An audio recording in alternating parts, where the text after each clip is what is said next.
So I did not have a large savings or a strong financial runway. In fact, we had pretty much no savings and about $50,000 in debt. So pretty much the opposite of somebody who should be investing in real estate at that time. Welcome to Trial to Triumph, hosted by Caleb Johnson, the show about leaning into life's constant testing on your way to realizing your biggest blessings. How's it going, everyone? My name is Caleb Johnson, host of From Trial to Triumph. This is the show where we talk with people who have gone through tremendous trials and they have come out triumphant.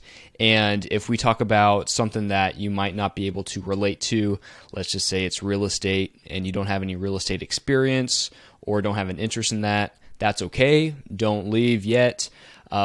These life lessons that our guest has gone through, you can still pull something out of there and you can still learn from those trials, and I'll do my best to kind of bring those into the light. So without further ado, we'll get right into today's show, and today we have Don Spafford. Don is a real estate investor, and he has lived through the financial crisis, and that kind of was a big moment in his life, just career shifts, and we'll just go get right into it. So, Don, welcome to the show. Thanks, my pleasure to be here. Yeah, we're really excited to have you here, man. So, can you tell our listeners just a quick background about yourself and how you got started? Sure. To not go too far back in history, I guess. So I grew up around Omaha, Nebraska. So basically, anybody in the investment field knows that that's the home ground of Warren Buffett. So I kind of grew up in his shadow, learning, wanting to be like him, I guess, and be a big time investor. And that kind of, from a very young age, at 14 years old, I got my first job, and I would, back then, this is kind of pre-internet days, I actually would open up the newspaper, look at the stock quotes and things for the previous days, just to kind of learn and be motivated to get into that. So fast forward, quite a bit. I had pursued a career in finance to become an investment advisor or portfolio manager, something along those lines. I was studying for the CFA exam, and so I was doing all this essentially part-time. I'd take some time off and back and forth different things, but end up with working for a company that does is in the financial realm, so I was going to school, part-time, raising a family. By the time I finally graduated in spring of 2008, this was obviously the early phase onset of the financial crisis, 2008-9. And so I was, again, recently graduated, hyped up, excited to go out there and improve my things, get a better job, and go out there and live my dream. Well, that soon did not happen.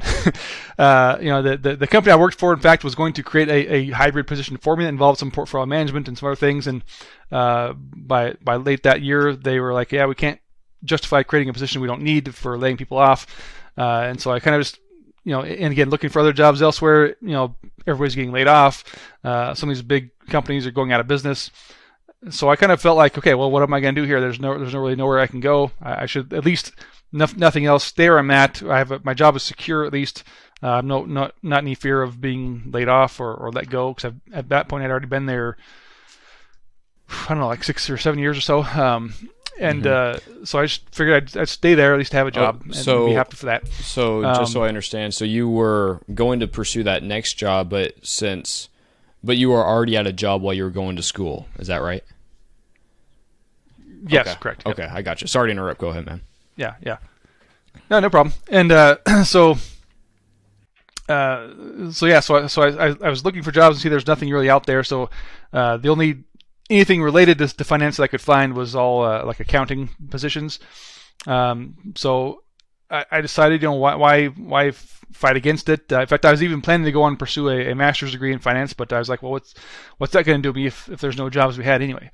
So instead, I decided to go back and get an accounting degree to work towards getting the CPA, because I saw that, again, even in a bad financial crisis, it seemed that accounting was still a needed profession. So I was like, hey, that could be a good alternative, I guess. Not quite what I want to do, but still at least a decent career. And so I went back, got an accounting degree, started studying for the CPAs. But my problem was at this point we still had young kids at home, and trying to raise them and take them to different activities and things made it very difficult to create that time to study the amount that is needed. So I kind of eventually just gave up on that as well, and just said, I'll just live with it and deal with where I'm at, and just be happy with what we have. Don't need to really improve things a whole lot. And then so by the time at this point we had 3 kids, and our third youngest was getting to the age of she was about to start kindergarten. My wife had always been a stay-at-home mom, and at this point, she was wanting to get out and do something, since the kids would be at school. She don't want to just sit home all day. But we wanted to have her have a job that's flexible, that would allow her to have time off if needed, if the kids are sick, or during summer and whatnot, to not have to pay for daycare and all these things. And somewhere along the lines, we came across the idea of her going into real estate to be a realtor. She enjoys talking to people, and saw this as a way to help people as well. So we investigated it. She researched it. She liked it, so she went after that and got her real estate license. And pretty much right from the start. So this was around 2010, maybe 2011. Some of her very first clients were investors buying properties at that time in cash, and that's kind of where I got really intrigued to want to know more about how I could invest in real estate. And so I started reading some books and learning more about it. And then around 2014 or so, we decided that we needed to move to Idaho to help take care of my mother. So I kind of put all that on hold. I didn't want to be involved getting in having a rental property and then moving away and having it long distance. I wasn't ready to handle that yet. So I put all that on hold, waited till we got here. We moved here to Idaho in 2015. About a year later, got back into it, started learning more, reading some more. And then 2017, we bought our first property. So for me, going back to your I guess the point of this podcast, some of those trials and things, starting off, I did not have the money to invest. So I used to, growing up, as most people, you think of real estate investors, it's that's for the rich and wealthy. That's their playground, right? And so I'd always had that mindset myself.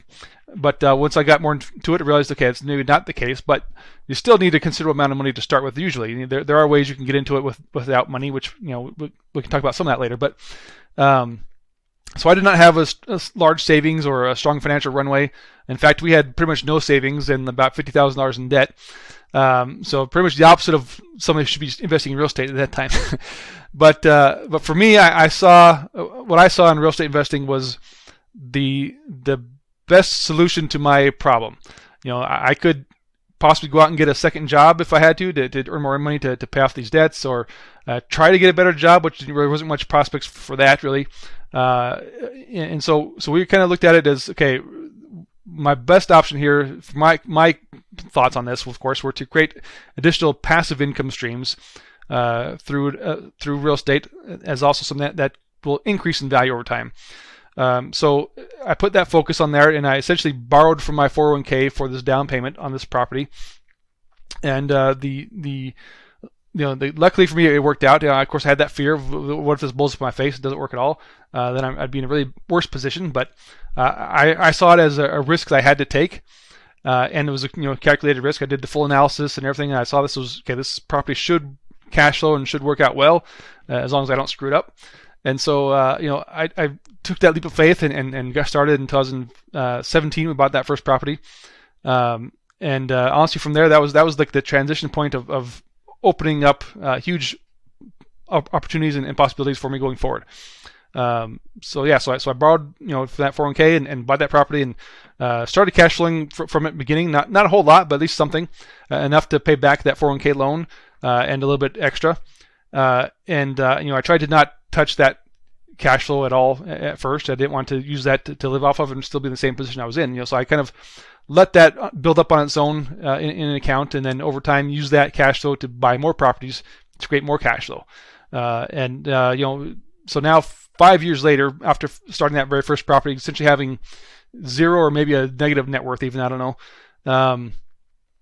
We now have earned, between the properties and the things we're in now, we've created enough income stream to essentially overtake my current job 401k, or sorry, my job W-2 income, and that net worth going from zero or negative net worth 5 years ago, we now have over $1 million net worth just from those those investment properties and the cash flow they've created and the opportunities that have come from them. So huge difference and shift of where I was to where I'm at now, as compared to if I would have pursued a job and tried to get there working those hours. Mm-hmm. Okay. You said some amazing things there, and I'd like to kind of unpack what stood out to me was, if anyone wants to do something at all that is different from what they're currently doing, if you want to learn Spanish, if you want to become a real estate investor, start your own business, maybe even get your own job, it sounds like, Don, what you had to do was, you had a negative net worth and you didn't have any savings. Yep. So what was that mentality and that ultimate decision that made you take that leap of faith to start investing? Well, it came down to looking at where we're at and where we're heading. If nothing changed, I saw in the very near future we would probably be filing for bankruptcy. I did not want to get to that point, and I also did not want to get 2 or 3 jobs and work pretty much nonstop and never see my family. That was not an option either. So, we were already trying to live as frugal as we possibly could. So we would not. There's nothing really else we could really cut back on expenses to make a difference. A lot of that debt kind of built up from medical debt and other, basically almost living expenses. Sometimes you gotta do what you gotta do. If you if we had no money to pay for our groceries, you got to put on the credit card. That's the only way to still buy the groceries that we need to survive. So kind of was that thing that slowly built up over time. It wasn't just like all of a sudden, big debt, and we weren't driving new cars. All of our cars were old and paid off. So it wasn't just living a mega lifestyle of debt, right? We were just an average family trying to survive. And so for me, it was like, okay, if nothing changes, where am I going to be 5 years from now? Most likely either bankrupt or just stressed out and who knows, whatever. But again, I did not want to sacrifice my family by taking more jobs or working more hours to never see them. And so I saw this as the best possible solution for our problem to get us out of that debt and start building up some additional income without having to work more hours. Okay. And because the first thing that I think most people think of when they think of investing in real estate is, I need 20% down to buy a home, and I need good credit. I need all this stuff to actually do that. And, ultimately it's a big risk, and it's another thing that I need to think about, right? If I have a tenant, I need to manage them and I need to, fix a leaky toilet at 2 a.m. But yeah. That ultimately you ultimately grew. You ultimately took that leap of faith, and you persevered through whatever trials came up. So let's talk a little bit about how you actually invested and how you actually invested in that first property, and what was that property exactly? Yeah, so it was a fourplex. So I knew that from what I had studied and researched that I wanted to go into multifamily. I did not see single family rentals as a good enough income stream. At least based off the rental income alone, at least in my area starting off. I know there's other areas that may have higher cash flow, but for me here in Idaho, at that time, the income from a single family property would not quite do it for me. So I was like, I wanted to get a multifamily. I understood the economies of scale of having more doors, and I was not probably qualified to ever get a commercial loan for something bigger, which also requires a higher down payment. I found a local lender in my area that would do a 10% down payment on an investment property. So I did not need to have the 20 or 25% down as most would require. So that made it easier, again, borrowing from my 401k to not have to pull out too much to get that done. And of course, at this time, we're talking 5.5 years ago, the prices on the properties here were way lower than they are today. But yeah, so that's essentially what it was. It came down to, okay, I can get this for 10% down, borrow from my 401k, most of that amount, and for me, I saw it in a few different ways. Besides just the income that was going to create on its own and the over time net worth, I also knew that at some point I wanted to tap into some private lenders' money to get into other deals. Whether it be flipping properties or buying bigger properties with essentially other people's money, they call it. And if I did not have any of my own properties to begin with, they probably were not going to take me serious enough. They'd want to see me be as an investor myself as well. And so I was like, hey, I've got to get started one way or another. And this is already, I can see it's a great property. I've done my full analysis. It was, like I said, an educated, low risk leap of faith. It still had a lot of fear in there. Honestly, the night before closing, I was kind of wanting to back out because I was like, maybe we shouldn't do this because again, I don't know what I don't know, and this could go wrong, and we'd be in a bad situation. But again, I went back to my analysis. I trusted my numbers. I knew that I had to find a way to do this and make it work no matter what. So I was not going to let myself fail. I personally decided that I was going to self-manage this property, at least to begin with, because I wanted to become familiar with the process, familiar with the property, and that way later if I would pass it to a property manager, I would know more about it myself for any issues that would come up. I still, 5.5 years later, I still self-manage that today. It doesn't, overall, it does not take a whole lot of time from me. I've got enough systems and processes in place that it's fairly simple, and of course, I do a great, tenant screening to put in great tenants in there to begin with. I've never had a 2 a.m. call for a toilet leak or other problems. So a lot of those fears people have of the these toilet problems and things happening, extremely rare circumstances of that would ever even happen. I try to be upfront in the first place with the tenants. Okay, small problems you got to take care of. Call me if there's a water leak, a fire, or some kind of major problem. Then call me and we'll take care of it. But small stuff, don't call me because your light bulb's out or if you clog the toilet, you got to unclog it. It's not my responsibility. Stuff like that. So you put some of that training back on the tenants, let them understand. You're adults. You need to know how to handle these problems. And come to me with the big stuff. So with that, I've never really had much of a problem with any of those kind of things. I never had to evict any tenants. Never had anybody not pay me. Even during COVID, they all still paid and had no issues. So a lot of that just goes back down to that proper tenant screening to begin with. And I think what that is for a lot of people is just the whole leaky toilet at 2 a.m. That is ultimately an excuse, right? They don't want to take the risk like you did. It's, just the position you were at with 3 children and a wife. And actually 4 at that point. 4 at that point, yeah. Keep piling it on, man. So, but it's just an excuse that people don't want to take. And ultimately, and now you've gone through that. And like you said, you have been able to replace your W-2 income, and your net worth is over $1 million, which is phenomenal, a phenomenal goal to reach. And I want, again, to touch on, it's so important that our listeners understand the reason that kind of just how you got over that initial gut check, right? Whenever you think, I'm in debt and I'm going to invest my 401k money into this thing that could put us in more risk. And when you first had that gut check, I'm assuming there was something that really motivated you and spurred you towards and just say, I have to do this. Was there something like that really kind of pushed you over the edge? I guess it was somewhat more of my feelings of maybe inadequacy or failure as maybe a parent or provider to my family. I did not like the situation we're in.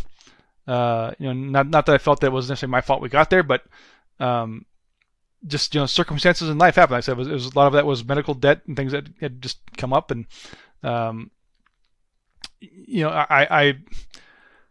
I was more of concerned of I did not want to get that get further along to the point where we were not able to handle it anymore. At that point where we're barely making those minimum payments just to keep that debt afloat, to not get behind. I never got behind on my debt or had anything get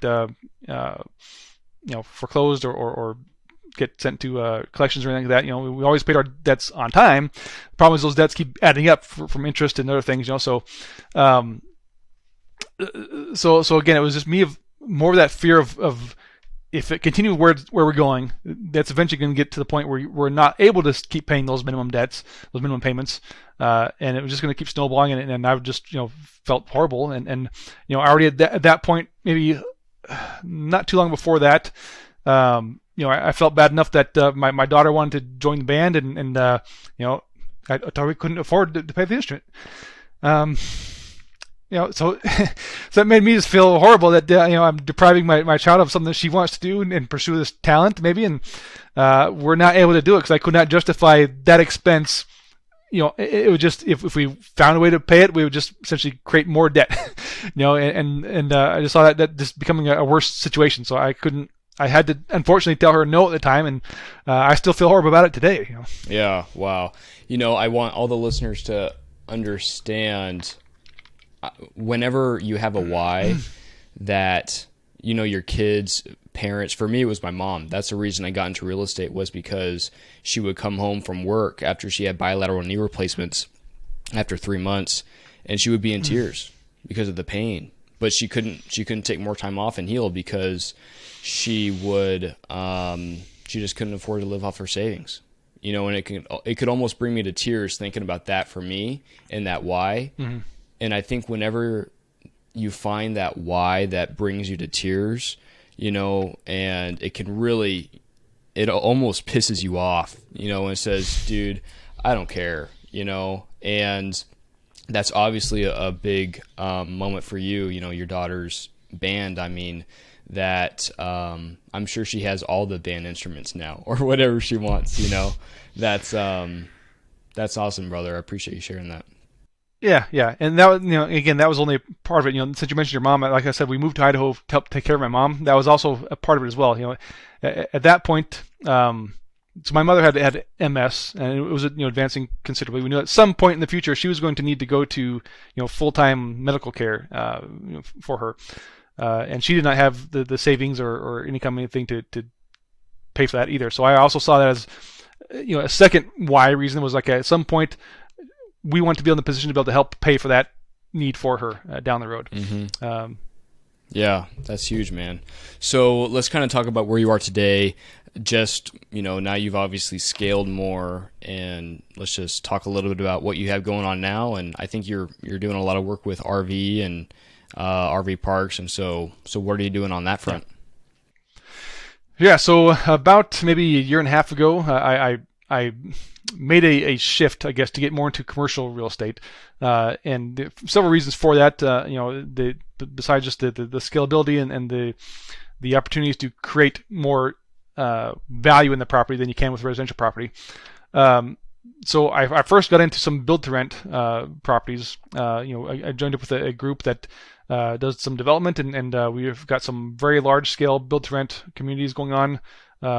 Like talking like 800 units plus. So huge properties that I was able to get myself into that group to join up with that.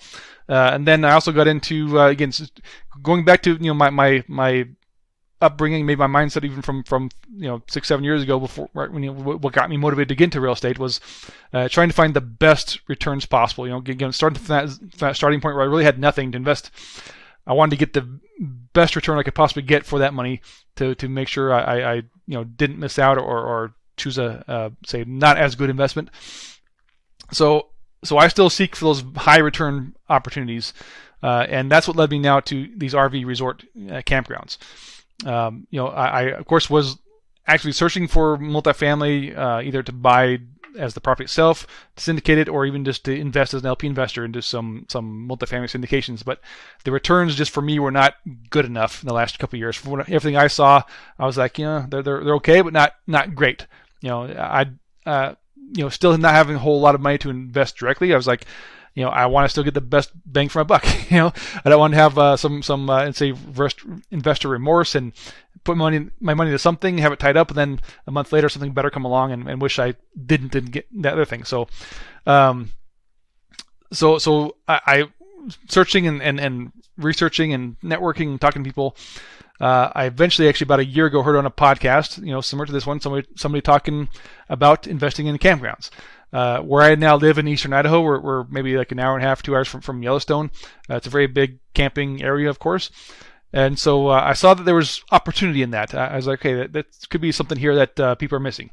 So I started connecting more with people that are in that space of these RV campgrounds, and basically offering to be a boots on the ground to go check out a property for somebody here in the area if they wanted to buy here, and kind of that. And then, so just doing that and talking to people in that space.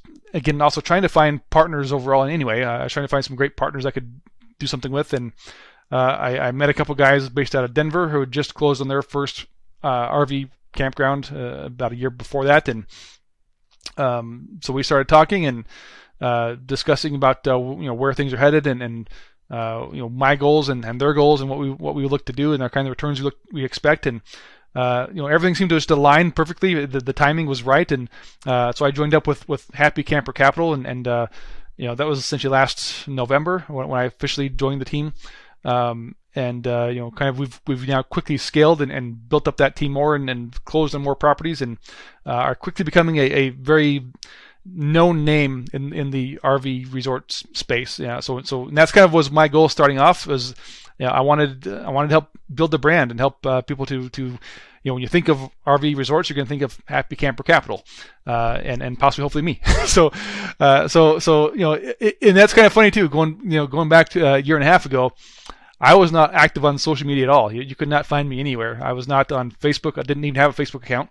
Was not active on LinkedIn or anything else.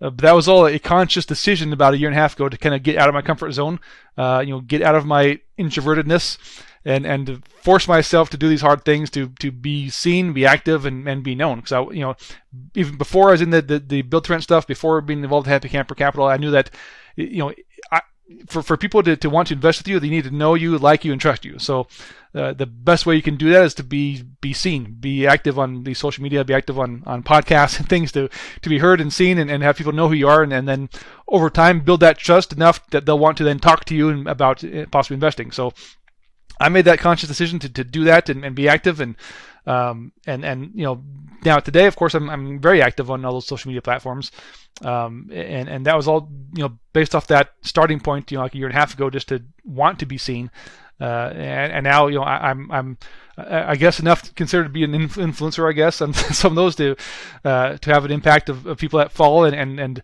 we've had several investors that have invested with us that have basically said they've been following me for a while, they've seen what I post, they like it, and so yeah, that was all going back to that starting point a year and a half ago to build up that brand just in my own personal name, and now trying to build that brand with Happy Camper Capital as well. Mm-hmm, mm-hmm.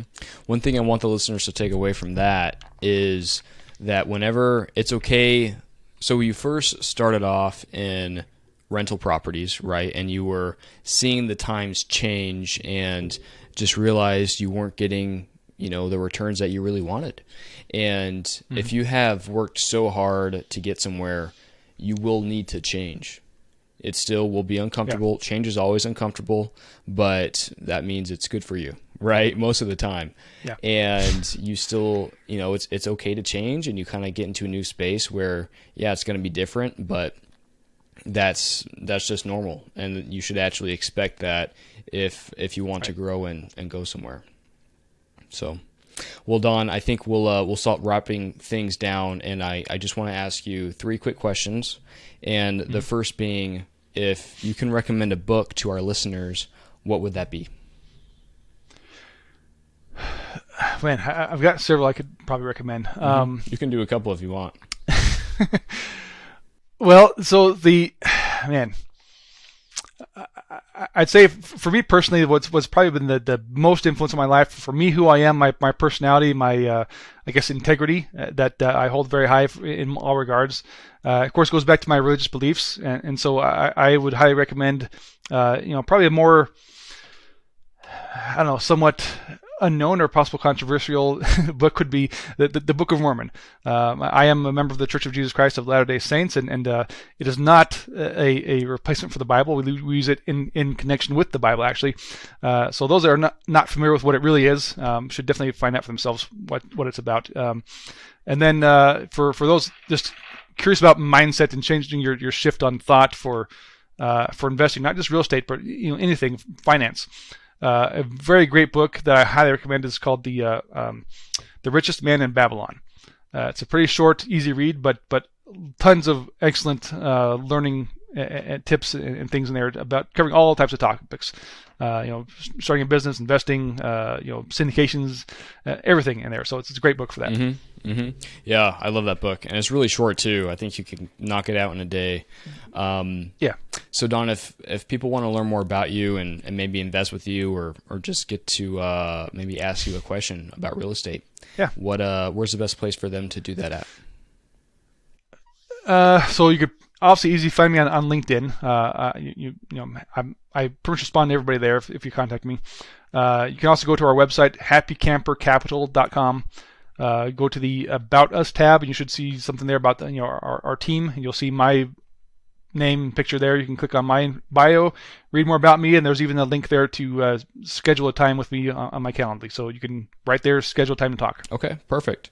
And if you can share with our listeners one takeaway from today's show, what would that be?